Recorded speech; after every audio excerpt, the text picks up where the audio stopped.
প্রবাসী ভাইদের স্ত্রীদের তিনটা কাজ অবশ্যই করা উচিত, না করলে প্রবাসী ভাইদের উপর জুলুম করা হয়।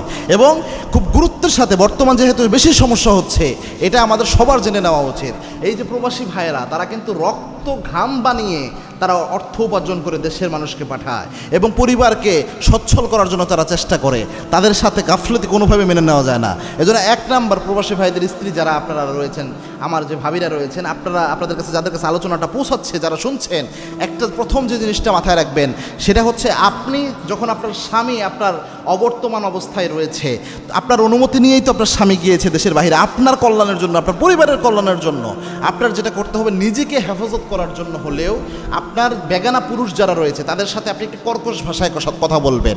যাদের সাথে কথা বললে আপনি নিজে দুর্বল হয়ে যাওয়ার সম্ভাবনা রয়েছে, ফিতনার আশঙ্কা রয়েছে, হোক এটা আপনার দেওর, হোক পাশের বাড়ির আপনার কোনো চাচাতো দেওর, হোক আপনার আশেপাশে এমন কোনো মানুষ যার সাথে ফিতনার আশঙ্কা তৈরি হয়ে যেতে পারে। আপনি একটা স্ট্রেট ফরওয়ার্ড আচরণ তার সাথে রাখবেন। প্রয়োজনে যদি কথা বলতেই হয়, ওই কর্কশ ভাষাটা যেন আসে, স্ট্রেট ফরওয়ার্ড যেন আসে। আর প্রয়োজন না হলে একান্ত একাকী থাকার চেষ্টা করবেন।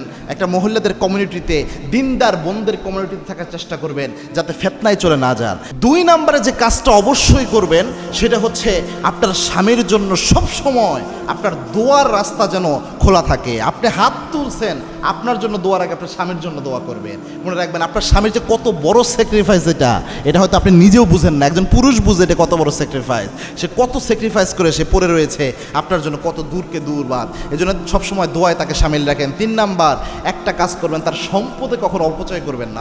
অনেকে রয়েছে প্রবাসী ভাই রক্ত ঘাম করা পয়সা পাঠায়, এই টাকা ফুর্তি করে উড়িয়ে দেয়।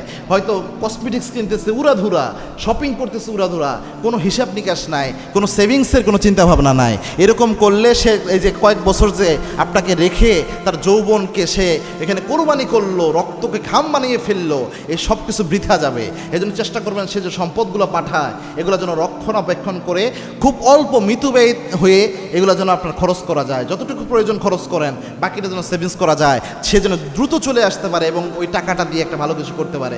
এরকম করার চেষ্টা করুন, অপচয় করিয়েন না।